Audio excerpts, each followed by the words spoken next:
Alhamdulillahirabbil alamin wa bihi nasta'in wa 'ala umuri dunya waddin.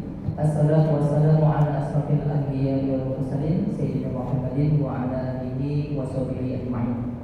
Baik, puji syukur kita panjatkan kepada Allah Subhanahu wa taala atas karunia-Nya, kebaikan dan iman, nikmat Islam dan juga sehat walafiat kita sehingga dapat berkumpul di Masjid Baitus Salam setelah kita melaksanakan salat zuhur berjamaah. Alhamdulillah kita akan lanjutkan dengan kajian. Nah, di samping saya sudah hadir Ustaz yang masih muda dan aktif ini dan juga datang Ustaz ini.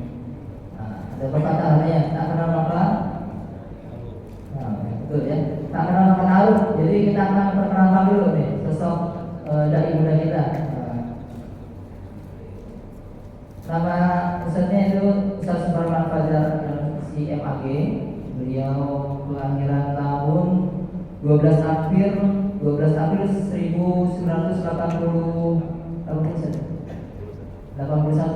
ya, masih muda. Kemudian alamat beliau tinggal di Komplek Mutiara Jati Jajar Residence Blok A nomor 9 Depok. Untuk pendidikan S1-nya di Jakarta dan untuk S2-nya Perguruan Tinggi Ilmu Quran Jakarta. Adapun untuk aktivitas beliau pernah menjadi ketua OSIS MA Al-Hali di Lombok tahun 1999. Kemudian juga sebagai Humas Al-Hikmah Organisasi Mahasiswa di Asal Lombok. Kemudian anggota Proker Hukum dan Akademis MKS MUI sampai sekarang. Beliau juga menjabat sebagai Kandidat ASY, yaitu Asosiasi Ruqyah Syariah Indonesia. Kemudian beliau juga sebagai pengisi kajian di Prohis Pusdiklat Polri Lebak Bulus dan juga pengisi ceramah di Sebasa Polri Cipinang. Alhamdulillah yang beliau begitu aktif. Kemudian beliau juga sebagai pembina rumah tahfiz Geria Quran Depok. Anda Ustaz yang lahir di Lombok 12 April 1981 ini sudah menikah dan dikaruniai berapa? 3, 1 putra, 2 putra, 1 putri. Kalau istrinya 1 masih dari kata-katanya ada masihnya. Dan beliau juga sebagai pengisi tausiah subuh yang di TV One. Mungkin yang kalau sudah buka-buka TV di waktu subuh, dia adalah salah satu pengisi kajian tausiah subuh di TV One. Kemudian untuk moto hidup beliau, Fairnas dan Faulinas, yang sebaik-baiknya manusia adalah yang bermanfaat bagi manusia lainnya. Masya Allah ya. Demikian kurikulum kita yang dapat kami sampaikan. Kami persilakan pada Ustaz untuk mengisi tausiah pada siang hari ini, dan insya Allah nanti setelah tausiah akan ada forum tanya jawab bagi yang ingin menanyakan, bertanya, disiapkan pertanyaan-pertanyaan terbaik. Kemudian juga nanti insya Allah kita juga ada tadi sudah disampaikan oleh MC, kita akan ada penggalangan solidaritas Palestina yang saat ini benar-benar butuh bantuan kita sebagai saudara muslim. Berdasarkan kami Allahumma shalli ala sayyidina Muhammad. Bismillahirrahmanirrahim. Assalamualaikum warahmatullahi wabarakatuh. Alhamdulillahilladzi an'amana bi ni'matil iman wal islam. Asyhadu an la ilaha illallah wahdahu la syarika lah wa asyhadu anna Muhammadan 'abduhu wa rasuluh.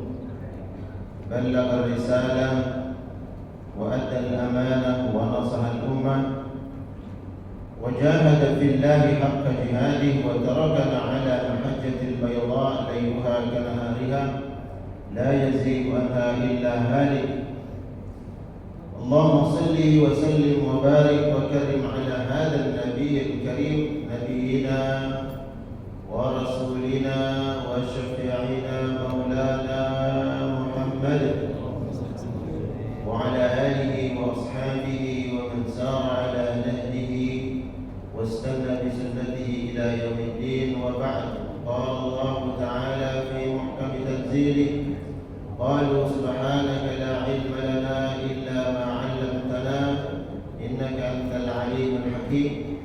اللهم علمنا ما ينفعنا وانفعنا بما علمتنا وزدنا علما وأصلح لنا شؤوننا كلها ولا تكلنا إلى أنفسنا طرفة عين. آمين يا الله يا رب العالمين. Semua jamaah yang hadir, apa kabar semuanya? Alhamdulillah. Sehat semua? Kaifa halukum? Alhamdulillah baik. Yang sehat semoga senantiasa dijaga kesehatan oleh Allah Subhanahu wa taala. Amin. Kalau ada keluarga yang sakit, semoga Allah angkat penyakitnya. Amin. Allah sembuhkan. Allah jadikan sebagai penyebab Allah hapuskan dosa-dosa dan diangkat derajatnya oleh Allah Subhanahu wa taala. Dan kita doakan mungkin yang hadir di majelis ini ada keluarga-keluarga pasien yang sedang menunggu keluarganya. Kita doakan semoga Allah berikan kesabaran, ketabahan, keikhlasan, kerelaan, dan keluarga yang sakit semoga Allah sembuhkan. Amin. Allahumma rabbana isfi, amin kan? Isfi, shifaan ajilan, shifaan la yughadiru saqama. Amin ya Allah ya rabbal alamin. Semoga Allah kabul. Ketua DKM dan seluruh pengurus yang saya muliakan, yang saya hormati, Sabdarul Bashar, terima kasih atas sambutannya. Wa ta'ala Allah bi tu'li umri, semoga Allah balas segala usaha pengorbanan yang beliau berikan untuk masjid ini dan seluruh jajaran. Semoga Allah jadikan sebagai amal saleh. Dan seluruh para asatidz, para jamaah yang hadir, tidak disebut satu persatu namanya, tapi insyaallah tidak mengurangi hormat dan takzim saya kepada seluruh jamaah yang hadir.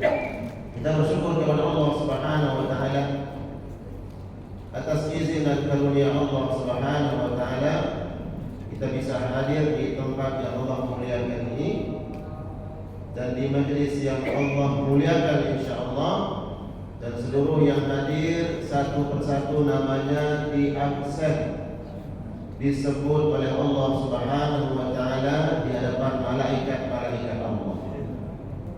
Sehingga semua yang hadir dikenal oleh malaikat-malaikat Allah Subhanahu wa taala. Mungkin tidak viral di atas muka bumi, ya, tidak masyhur, tapi insyaallah siapa saja yang senantiasa gemar dan memiliki semangat untuk terus memperbaiki diri dan hadir di majelis ilmu, nama mereka ma'ruf, masyhur, dikenal oleh malaikat-malaikat Allah Subhanahu wa taala. Maka bersyukur kita kepada Allah yang Allah hantarkan kita di majelis yang Allah muliakan ini. Kita sampaikan selawat salam kepada Nabi yang mulia yang Allah muliakan dan seluruh umat Nabi insyaallah Allah muliakan. Allah muliakan dan Allah muliakan di akhirat. Dan semoga dengan selawat salam kita kepada Nabi Muhammad sallallahu alaihi wasallam Allah layakkan kita semua jemaah, Allah pantaskan kita kelak mendapatkan syafaat Rasulullah sallallahu alaihi wasallam. Oleh karena itu, sebelum nanti masuk kepada tema kajian, saya mengajak dulu semua untuk berselawat kepada Nabi. Siap? Siap berselawat kepada Nabi? Selawat dengan khusyuk, dengan tadarruk, hayati, rasapi dan minta kepada Allah semoga dengan selawat ini Allah jadikan sebagai pengangkat derajat kita dan Allah angkat seluruh musibah yang dialami oleh saudara-saudara kita dimanapun berada, wabil khusus saudara kita yang ada di Palestina, khususnya di Gaza. Amin Allah ya rabbal alamin. Sallallahu ala Muhammad sallallahu alaihi wasallam sallallahu ala Muhammad sallallahu alaihi wasallam. Semuanya sallallahu ala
الصدور.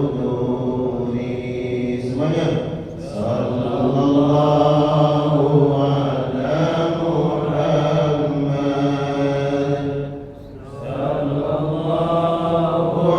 alaihi wasallam.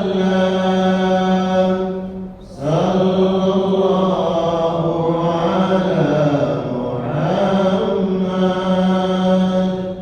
Sallallahu alaihi wasallam.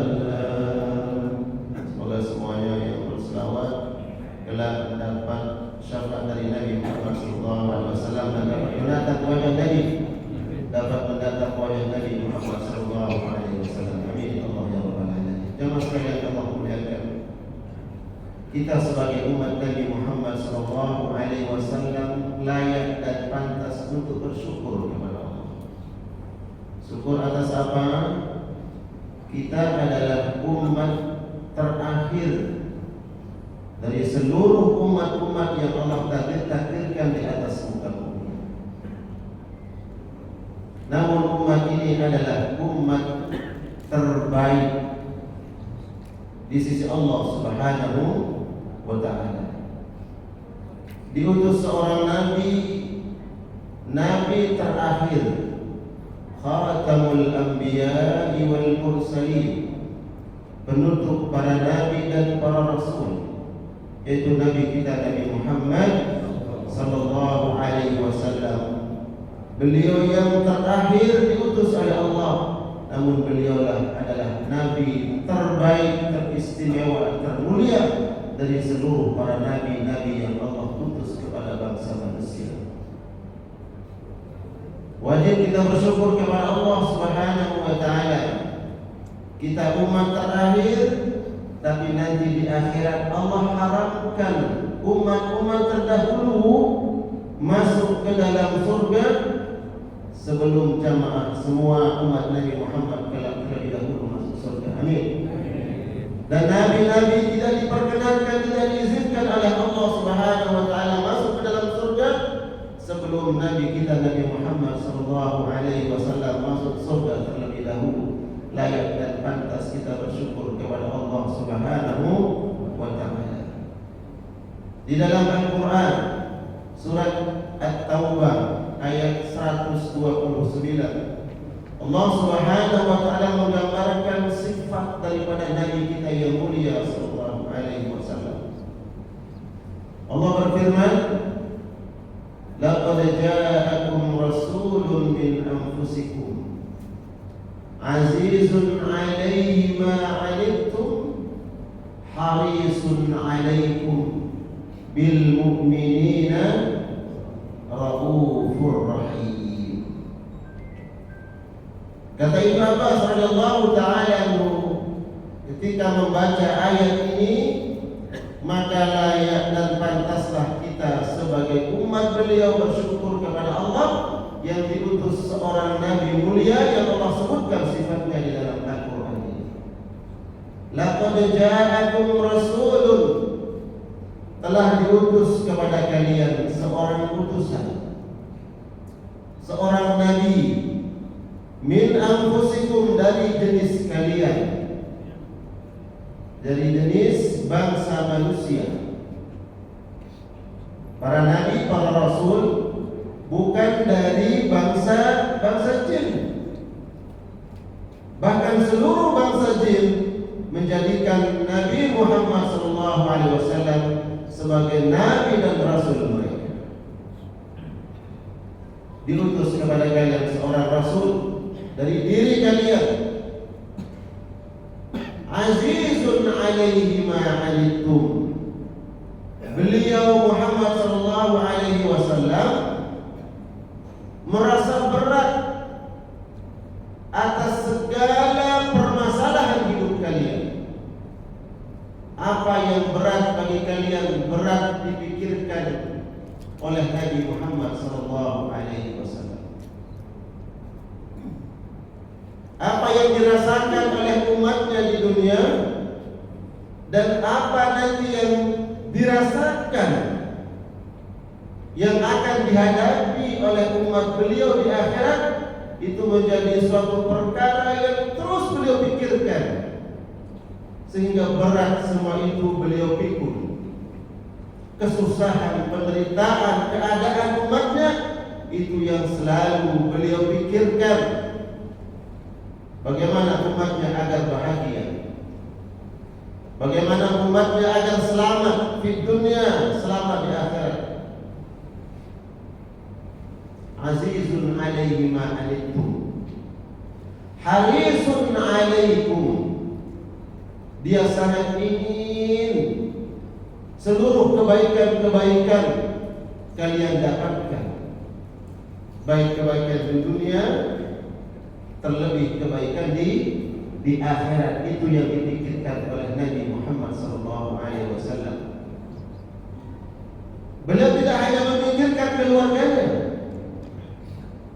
tidak hanya memikirkan anak-anaknya, istri-istrinya, keluarganya, masyarakatnya, kaumnya, tidak, seluruh umatnya beliau pikirkan. Harisun, inginkan keselamatan untuk umat beliau, tidak pernah lelah, tidak pernah bosan, tidak pernah mengeluh, memikul beban-beban dakwah yang beliau bawa ketika mulai berdakwah di Mekah, menyampaikan agama yang mulia ini. Kemudian beliau berdakwah di Madinah sampai Allah tutup usia beliau. Tidak pernah mengeluh, tidak pernah merasa lelah. Kalaupun ada yang harus disampaikan, dia sampaikan kepada Allah. Dia curhat kepada Allah akan kondisi dan keadaan umatnya. Itulah Nabi kita. Kalau kita berbeda, jemaah, hidup ini Allah berikan satu hari 24 jam. Kalau kita bagi waktu itu, saya yakin bahwa lebih besar waktu yang Allah berikan ini, kita luangkan, kita berikan, kita korbankan untuk siapa? Untuk diri kita dan keluarga kita. Betul tidak? Betul tidak? Tapi beda dengan Nabi Muhammad SAW. Umatnya sampai akhir zaman nanti dipikirkan oleh beliau SAW. Harisun alaikum bil mu'minin raufur rahim. Terhadap orang-orang beriman, beliau santun dan penuh kasih sayang. Closing ayat ini ada kaitannya dengan tema yang kita bahas hari ini. Nabi kita yang mulia memiliki kepribadian harisun alaikum bil mu'minina raufun rahimun. Sesama orang-orang beriman, sesama orang-orang Islam, penuh kesantunan, berkasih sayang, saling mencintai, saling menolong, saling membantu. Itulah akhlak Nabi Muhammad SAW yang Allah abadikan di dalam Al-Quran, yang terus-menerus dibaca oleh umat Islam, dibaca oleh umatnya, agar umatnya mengambil pelajaran, mengikuti akhlak Nabi Muhammad SAW. Tapi sayang, terkadang kita ini sesama Muslim pun seolah-olah tidak bersaudara. Betul tidak? Lisan dengan mudah mencaci maki, menghina, memberikan gelar-gelar buruk, mensematkan gelar-gelar yang tidak baik terhadap saudara kita, tanpa ada tabayyun, tanpa ada cross check apakah benar atau tidak. Padahal Nabi yang kita setiap waktu, setiap saat berselawat kepada beliau, Allah sampaikan akhlaknya, bil mu'minina raufun rahim, terhadap orang-orang beriman santun dan penuh kasih sayang.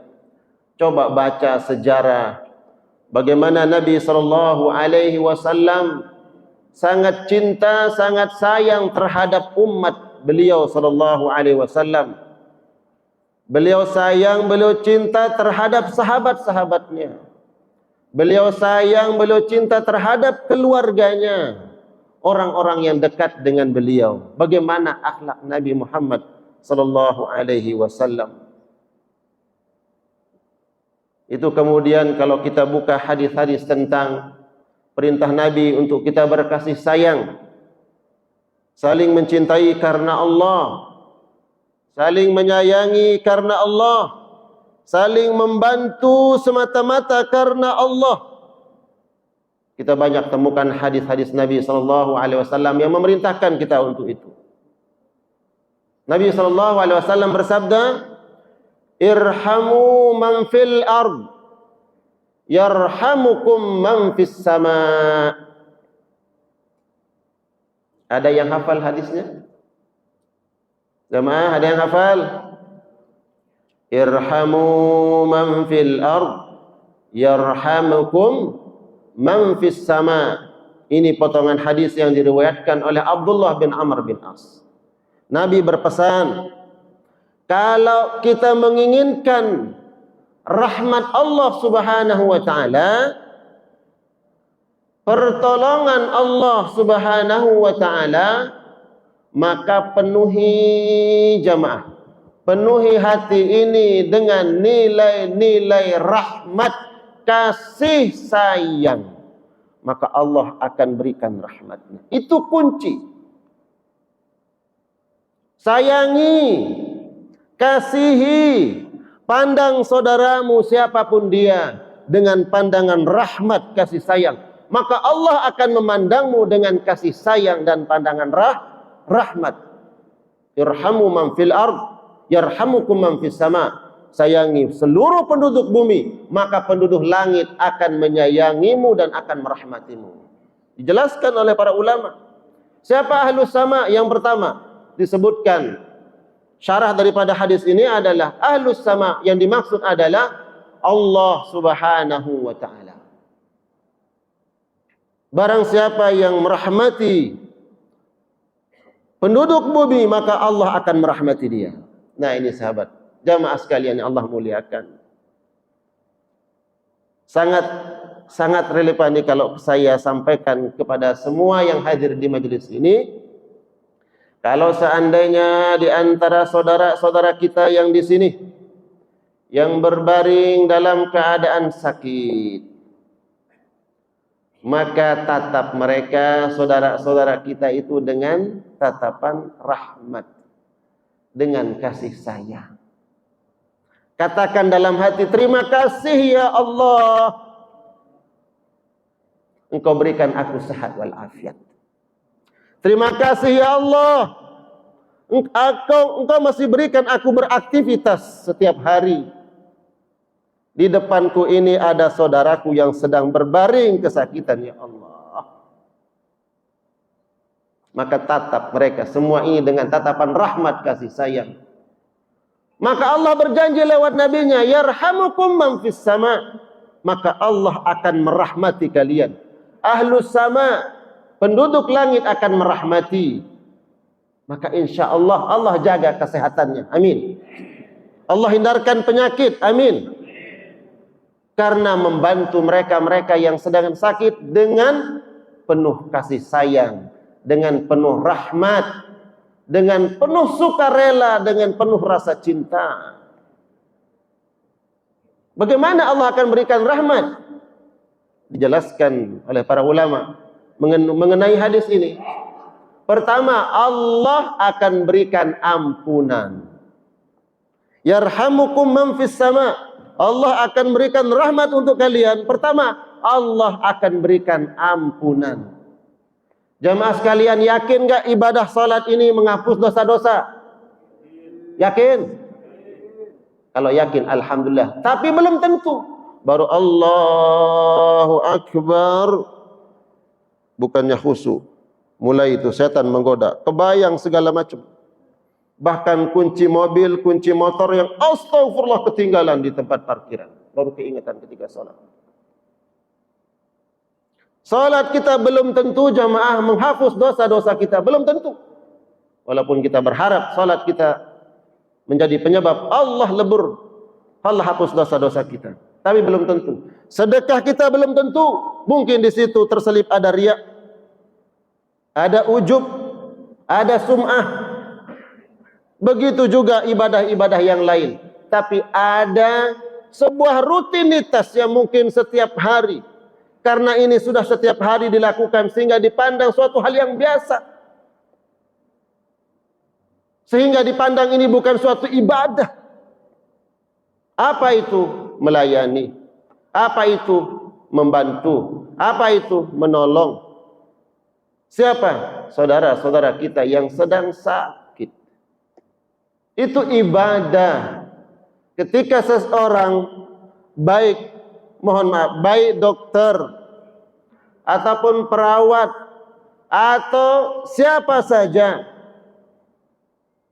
dari seluruh yang terkait dengan rumah sakit ini, semuanya memberikan pelayanan dengan penuh rahmat, kasih sayang, ingin menolong, ingin membantu. Ternyata dengan sebab itu Allah ampuni dosa-dosa kita. Allah hapus dosa-dosa. Yarhamukum man fis sama. Allah akan hapus dosa-dosa. Mohon maaf, apa yang saya sampaikan ini enggak ada pesanan, Pak. Ya, enggak ada pesanan dari siapapun, enggak ada. Tapi karena ceramahnya di Masjid Baitus Salam, rumah sakit, maka layak, pantas ini untuk membangkitkan kembali semangat kasih sayang untuk menolong siapa saja yang mengharapkan dan menginginkan pertolongan dan bantuan kita. Ahlus sama, malaikat, disebutkan oleh para ulama, malaikat akan menjaga. Allah yarhamukum man fis sama, maknanya adalah malaikat akan memberikan penjagaan, riayatul malaikati li'ibadihi salihin, pertolongan, penjagaan, perlindungan malaikat-malaikat Allah bagi mereka-mereka yang membantu, menolong saudara-saudaranya yang mengharapkan pertolongan dan bantuan, yang di dalam hatinya penuh dengan kasih sayang.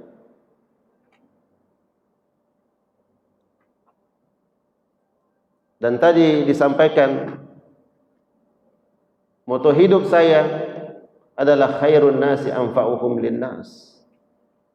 Dan ini adalah sabda Nabi Muhammad sallallahu alaihi wasallam. Manusia terbaik itu, mohon maaf, bukan yang setiap tahun dia berkunjung ke Baitullah, baik itu haji atau umrah. Bukan mereka-mereka yang setiap malam qiyamul lail, salat malam. Bukan mereka yang setiap hari mengeluarkan hartanya di jalan Allah. Karena belum tentu semua itu menjadi suatu hal yang mengangkat derajatnya di sisi Allah Subhanahu wa taala. Tapi kata Nabi, khairun nasi anfa'uhum linnas. Kalau dia mampu menghadirkan dirinya, membentuk dirinya menjadi manusia yang hadir memberikan manfaat kepada orang lain. Inilah kata Nabi, khairun nasi anfa'uhum linnas. Masya Allah, bayangkan para jamaah yang diberikan tugas oleh Allah Subhanahu wa taala di tempat ini menjadi orang-orang yang memberikan manfaat buat orang lain. Sesungguhnya Allah menginginkan kita menjadi orang yang terbaik, orang yang berkualitas, the best di hadapan Allah Subhanahu wa taala. Dan itulah yang diajarkan Nabi, jamaah. Jadi acara-acara peringatan Maulid Nabi sallallahu alaihi wasallam yang setiap tahun diadakan, ini bukan hanya acara seremonial, tapi di balik itu ada nilai-nilai akhlak Nabi yang kemudian berusaha kita terapkan dalam kehidupan sehari-hari.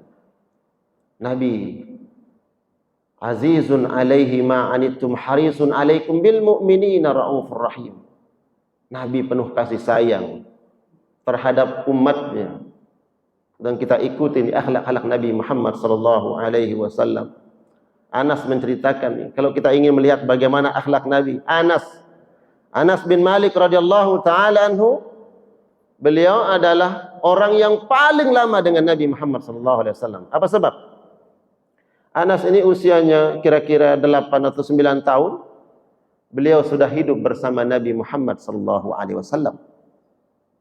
Ibu beliau janda, kemudian hanya memiliki satu putra, yaitu Anas, datang ke Nabi. Ya Rasulullah, sahabat-sahabat yang lain memberikan tanahnya untuk engkau tempat tinggal ya Rasulullah, mengorbankan hartanya untuk perjuangan ya Rasulullah. Aku tidak memiliki apa-apa ya Rasul. Aku memiliki anak kecil ini.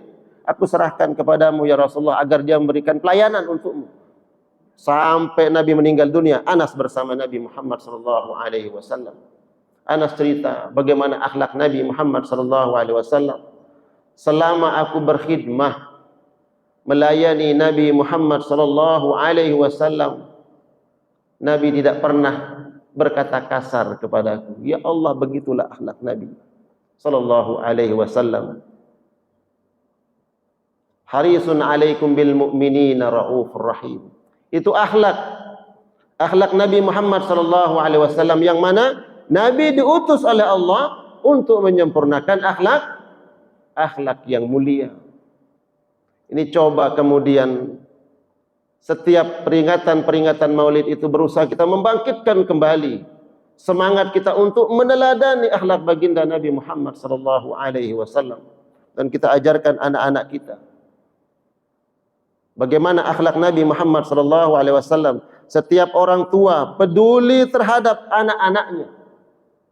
Setiap keluarga kaum muslimin menanamkan nilai-nilai akhlak Nabi Muhammad SAW di dalam rumah tangganya, maka akan terbentuk nanti sebuah masyarakat yang dibangun atas nilai akhlak Nabi Muhammad SAW.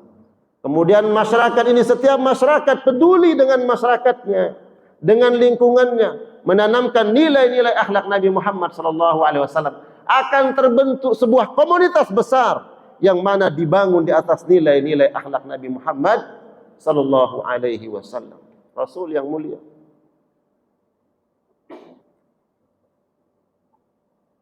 Bagaimana Nabi bergaul di rumah. Bapak-bapak sekalian, kalau lagi marah sama istri, bagaimana sikap di rumah kalau lagi marah?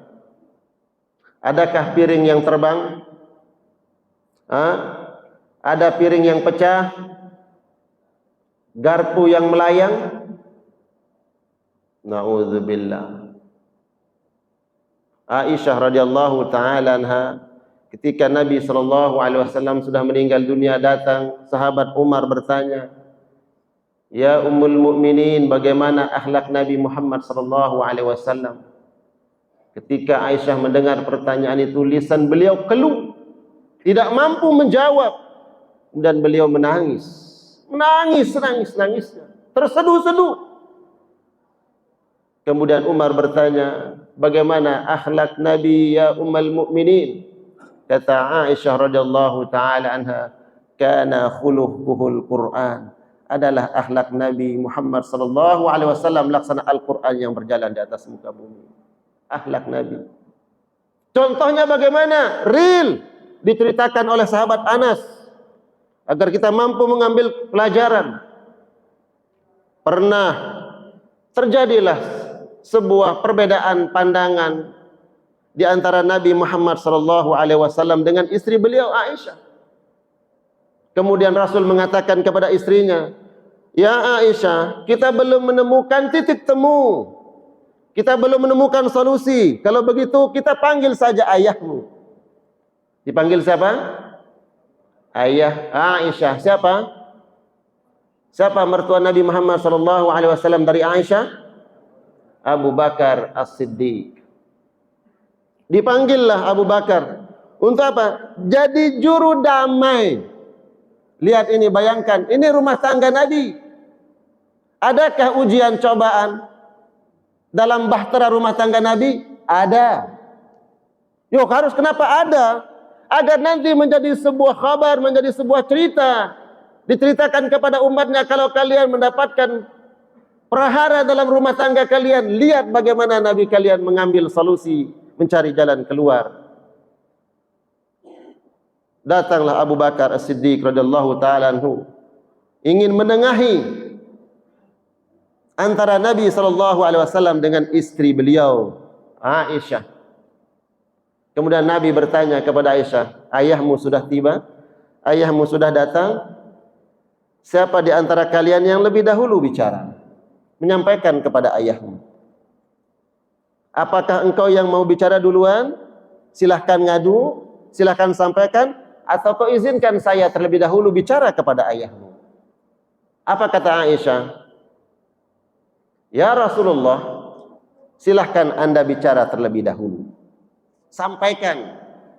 Tapi saya minta, kata Aisyah Ummul Mukminin, tolong sampaikan dengan benar. Mendengar ucapan itu, fahmarra wajhu Abu Bakar. Kemudian merah wajah Abu Bakar mendengar ucapan anak beliau. Aisyah, manusia terbaik di kalangan perempuan yang paling faqih terhadap agama ini. Tapi sebagai manusia biasa, beliau mengucapkan kalimat itu. Mendengar pengaduan, ucapan daripada anaknya Abu Bakar, langsung marah dan mengatakan, kalau bukan karena engkau yang bicara, dan di hadapan Nabi Muhammad, mungkin aku sudah menamparmu.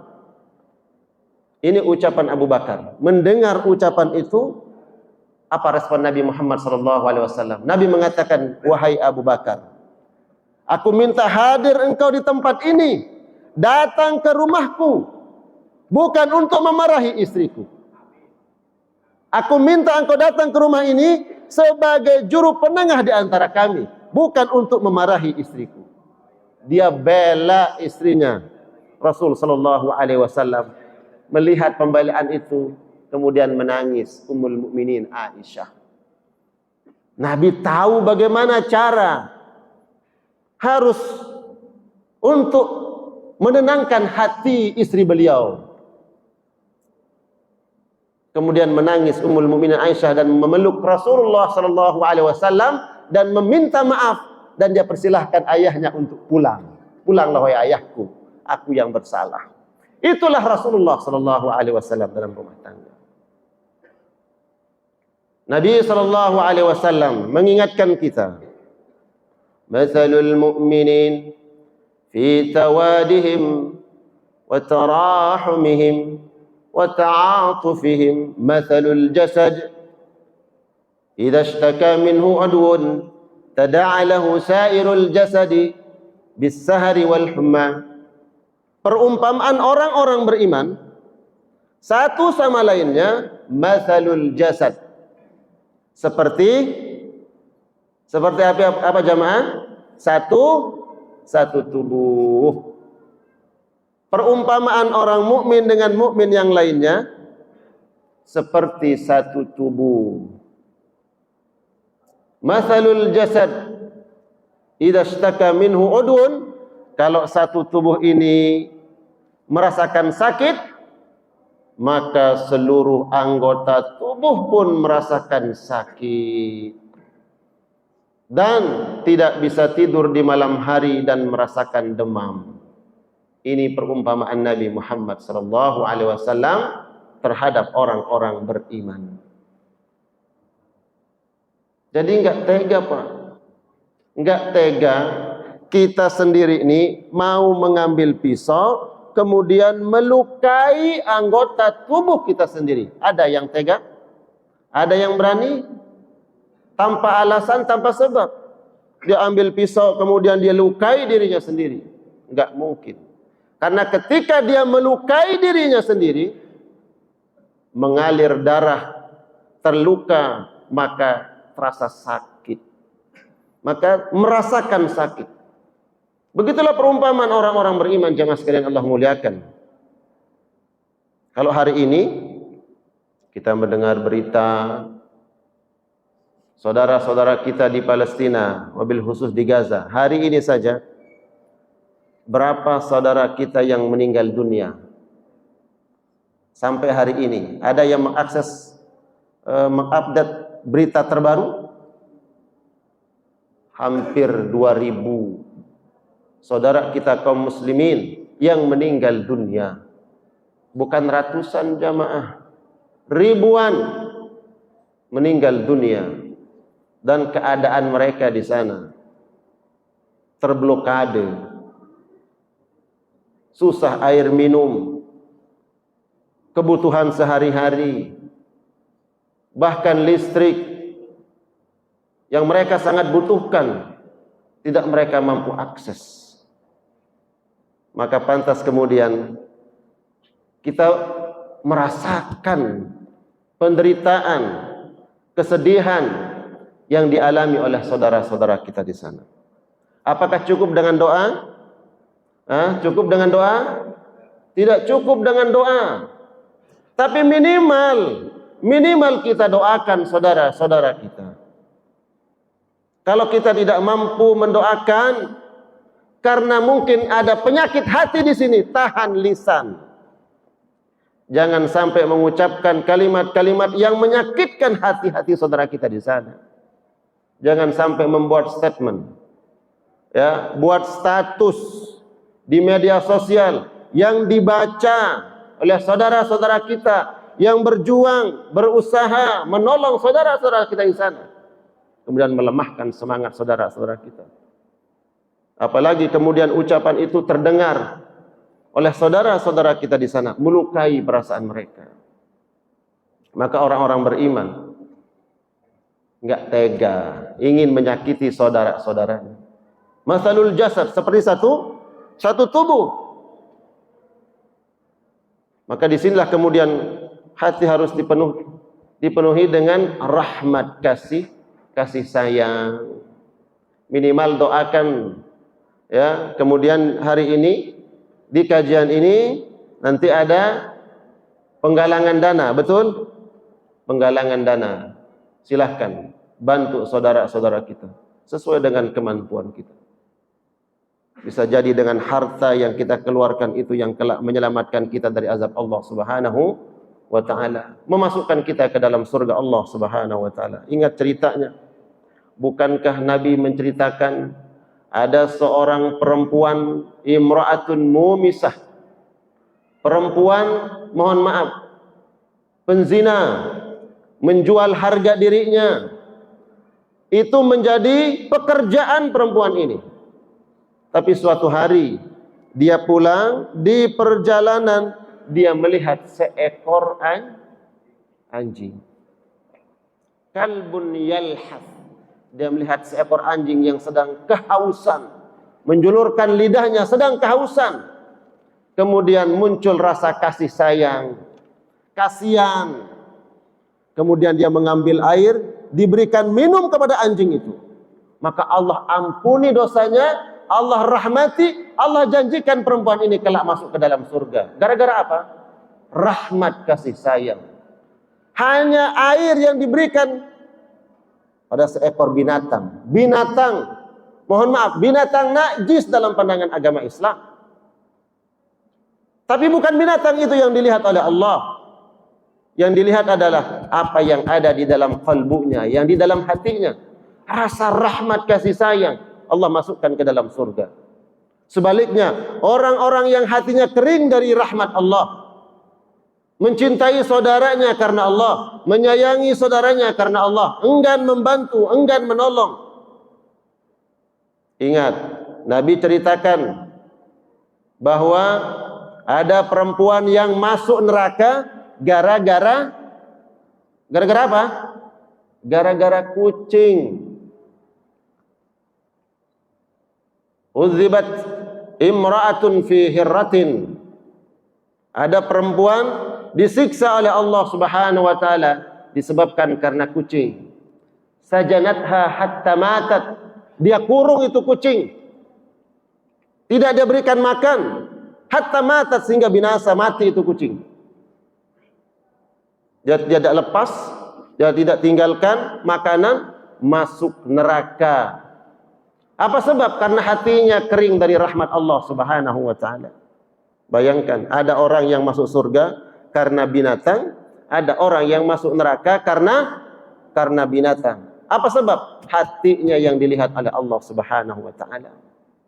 Ya Allah, yang kita bantu saudara-saudara kita di Palestina itu saudara muslim, seiman, seislam, kalimat tauhid mereka la ilaha illallah Muhammadur Rasulullah, maka lebih aula, lebih pantas kalau Allah masukkan kita insyaallah dengan bantuan kita, lebih pantas kelak masuk ke dalam surga Allah Subhanahu wa taala dibandingkan perempuan tadi. Maka insyaallah hari ini kalau ada penggalangan dana, mudah-mudahan yang mampu membantu sesuai dengan kemampuannya, silahkan. Semoga itu kelak menjadi penyebab Allah masukkan kita ke dalam surganya. Amin ya Allah ya Rabbal Alamin. Masih ada waktu? 15 menit untuk tanya jawab. 15 menit untuk tanya jawab. Baik, 5 menit untuk closing jamaah sekalian Allah muliakan, kemudian nanti baru ada tanya jawab. Allah perintahkan di dalam surah Al-Maidah untuk apa? Saling ta'awun. Apa arti ta'awun? Tolong menolong. Ta'awanu 'alal birri wat taqwa wa la ta'awanu 'alal ismi wal 'udwan. Ta'awanu, saling tolong menolonglah kalian. Dalam apa? Dalam kebaikan. Wat taqwa, dan dalam meningkatkan ketakwaan kalian kepada Allah Subhanahu wa taala. Dan sedekah ini jamaah sekalian akan membangkitkan ketakwaan seseorang kepada Allah Subhanahu wa taala. Karena dia tahu insyaallah dengan harta itu akan menyelamatkan dia dari azab neraka Allah. Wala ta'awanu 'alal itsmi wal 'udwan, jangan tolong-menolong dalam dosa dan keburukan. Makanya saya melihat kalau ada orang yang membuat pernyataan ya yang belum tentu benar terhadap saudara-saudara kita di sana, kemudian ini di-share, disebarluaskan, diakses oleh semua orang, maka saya lihat ini adalah bentuk ta'awun, tolong menolong 'alal ismi wal 'udwan. Maka kalau seandainya berita itu sampai kepada kita, maka stop sampai di kita, jangan di-share. Kalau kita mampu kemudian memberikan bantahan, sanggahan, berikan bantahan, berikan sanggahan. Klarifikasi sebenarnya seperti apa. Bebaskan dan berikan nama baik saudara-saudara kita yang ada di Palestina. Karena ini beredar video-video yang mengatakan bahwa pejuang-pejuang di sana adalah ternyata bentukan Zionis Israel. Ada enggak yang mendengar berita itu? Yang membaca berita itu? Jamaah sekalian Allah muliakan, Imam Hasan Al-Banna mengatakan, "Innal alam al-islami al-yawm yahtarik." Dunia Islam hari ini, beliau menganalogikan seperti rumah yang sedang terbakar. Seperti rumah yang sedang terbakar. Fa kullu wahidin minna matlub an yasubba walau qalilan minal ma'. Maka setiap penghuni rumah ini dituntut, berkewajiban untuk memadamkan api yang sedang membakar rumah kita ini. Imam Hasan Al-Banna mengatakan, umat Islam ini hari ini, dan beliau sudah meninggal dunia, hari ini laksana rumah yang sedang terbakar. Umat Islam yang ada di dalam rumah ini, jangan kemudian saling menyalahkan, jangan menunggu yang lain mengatakan, ayo kita padamkan, tapi segera lakukan sesuai dengan kemampuan kita. Duna ayantazir gairahu, tanpa harus menunggu orang lain. Maka setiap pribadi yang berada di dalam rumah besar ini, rumah Islam ini, maka berkewajiban untuk memadamkan api yang sedang membakar rumah kita. Sesuai dengan kemampuan kita. Yang mampu dengan hartanya, keluarkan harta. Yang mampu dengan ilmunya, sampaikan kepada umat. Yang mampu dengan dia menge-share suatu kebaikan, dia share. Maka itu bagian dari mengambil peran, mengambil porsi untuk memadamkan api yang sedang membakar rumah besar kita.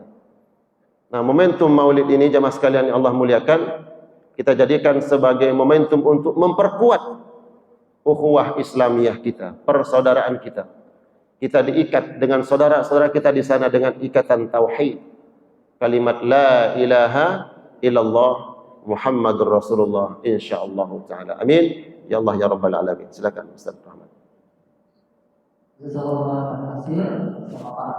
Sangat luas sekali. Baik, kita buka untuk pertanyaan. Kita buka dengan 2 pertanyaan. Silakan bagi yang bertanya bisa disampaikan. Baik, dari Ahmad atau Tuan Irwan, silakan bagi yang mau bertanya seputar materi yang sudah disampaikan tadi.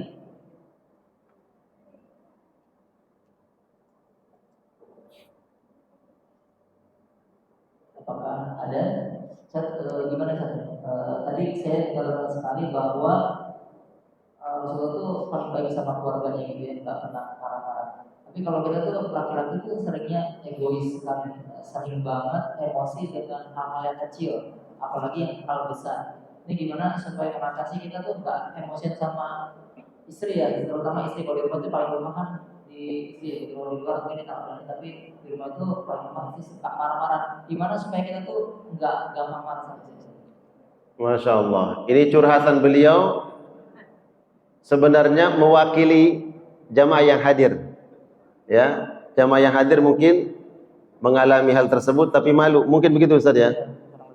Al-ghadabu minasyaitan. Kalau kita marah, pemicunya itu setan, Pak. Setan itu tahu betul bagaimana cara untuk memantik kemarahan kita. Mungkin kita nggak akan marah lewat anak-anak. Dia tahu. Tapi dia tahu nih kalau merasa, mohon maaf, diambil tupoksinya oleh istri, merasa tidak dihargai. Nah, setan itu tahu. Maka masuknya lewat pintu siapa? Lewat istri. Allah Subhanahu wa taala menguji iman kita ini lewat siapa saja, lewat apa saja, dan kapan saja untuk menguji keimanan.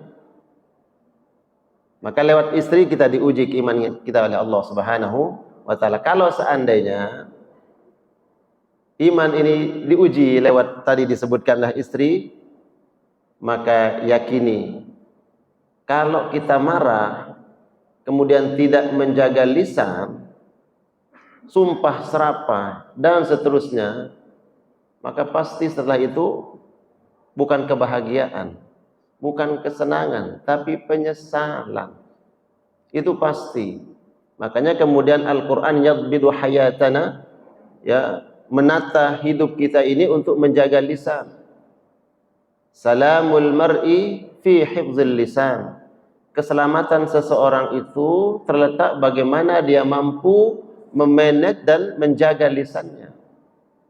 Dan Nabi menjamin, man yadman li ma baina lihyaihi wa ma baina rijlaihi adman lahul jannah. Siapa orang yang mampu menjaga apa di antara 2 jenggotnya, yang dimaksudlah lisan, dan dia menjaga apa yang ada di antara 2 pahanya, kemaluannya, kata Nabi, adman lahul jannah, aku jamin dia masuk surga. Jadi jaga lisan.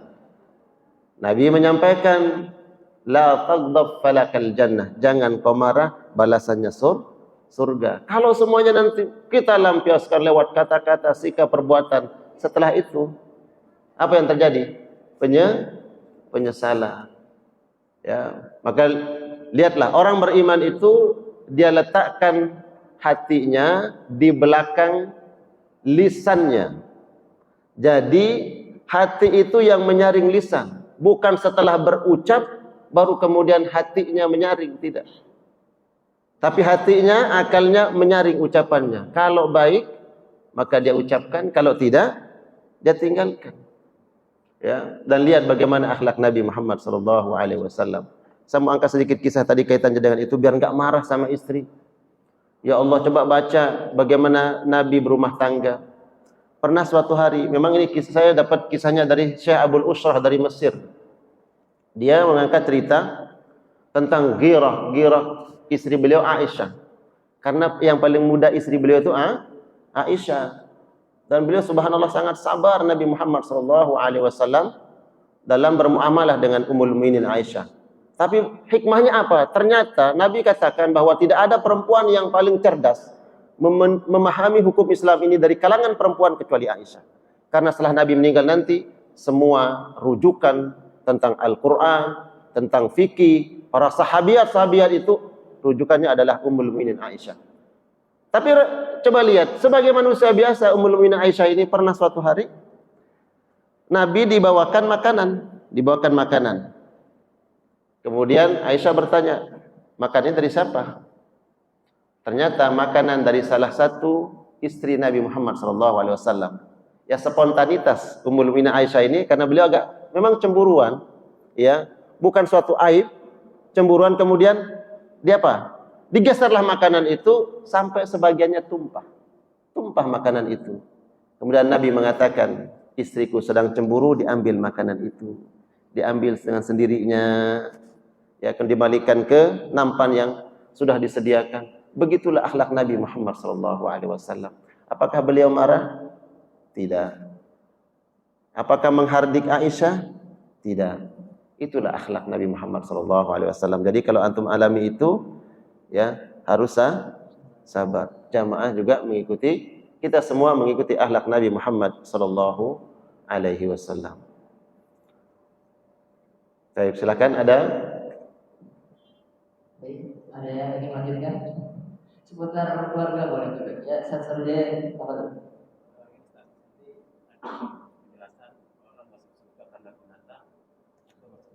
Karena binatang.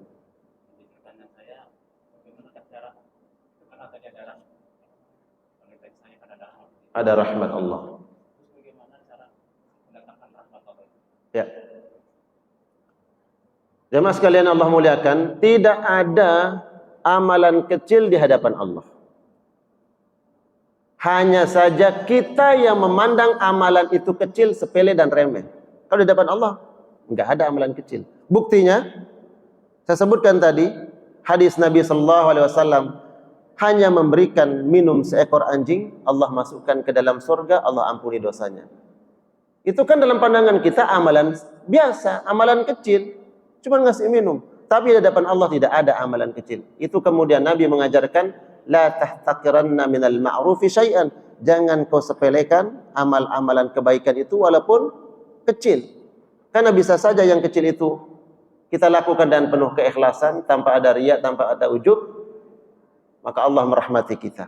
Lalu bagaimana caranya menghadirkan rahmat? Rahmat Allah Subhanahu wa taala, jemaah sekalian Allah muliakan. Disebutkan hati kita ini adalah tempat berkumpulnya segala sesuatu. Bahkan kebaikan berkumpul di sini, keburukan juga di sini.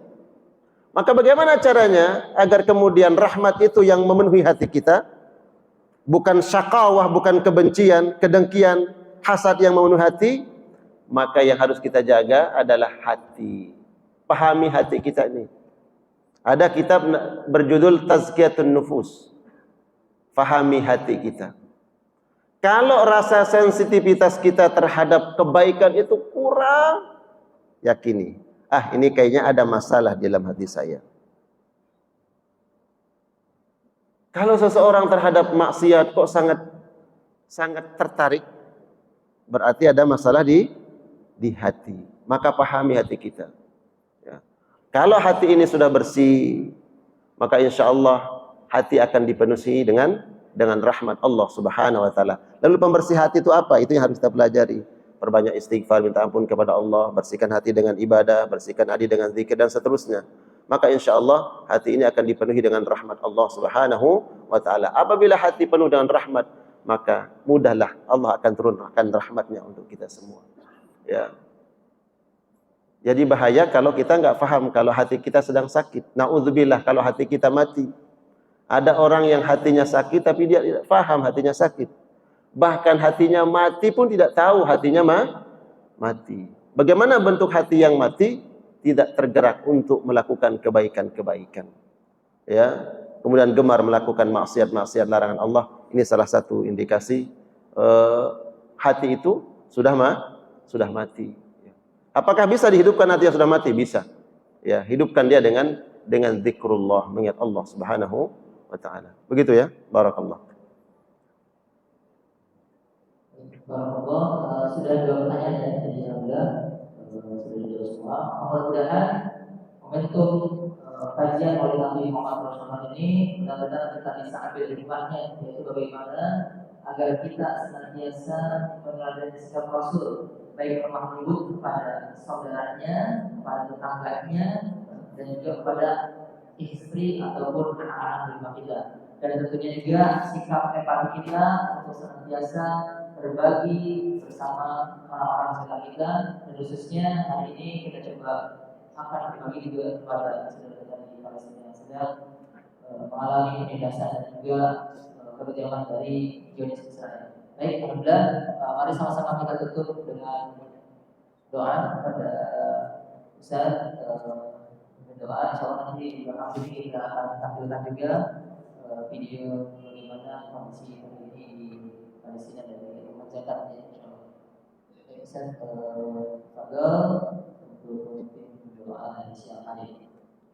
Baik jemaah sekalian yang Allah muliakan, kita berdoa untuk diri kita, keluarga kita, dan jangan lupa sama-sama kita doakan saudara-saudara kita yang ada di bumi Gaza, di Palestina. Semoga Allah menangkan para mujahid-mujahid di sana. Semoga Allah jaga saudara-saudara kita, Allah berikan keselamatan, Allah cukupkan mereka dengan kebutuhan-kebutuhan, dan saudara-saudara kita yang terlebih dahulu dipanggil oleh Allah Subhanahu wa taala, semoga Allah berikan syuhada kepada mereka. Keluarga yang ditinggalkan diberikan kesabaran, ketabahan, keikhlasan. A'udzu billahi minasyaitonir rajim. Bismillahirrahmanirrahim. Alhamdulillahirabbil alamin. Hamdan yuwafi ni'amahu wa yukafi mazidah ya rabbana lakal hamdu kama yanbaghi li jalali wajhika wa 'azimi sultanik. Allahumma salli wa sallim wa barik ala Muhammad wa ala ali Muhammad. Allahumma anta rabbuna la ilaha anta subhanaka inna kunna minadh dhalimin. Allahumma lakal hamdu kulluh wa lakash syukru kulluh wa ilayka yurja'ul amru kulluh. اللهم لك الحمد بالإيمان ولك الحمد بالإسلام ولك الحمد بالمال والأهل والمعافى بسطت رزقنا وقبضت عدونا وأظهرت أمننا وجمعت فرقتنا ومن كل ما سألناك يا الله يا الله يا الله يا ربنا أعطيتنا اللهم عليك باليهود الغاصبين أمين كان سمعنا اللهم عليك باليهود الغاصبين اللهم عليك باليهود الظالمين الغاصبين الذين قتلوا إخواننا المسلمين اللهم عليك باليهود اللهم أهلكهم اللهم دمرهم تدميرا اللهم مزق جمعهم وأهلك قوتهم اللهم عليك من أيد النصارى واليهود والمجوس اللهم عليك على من نسق مع اليهود اللهم أهلك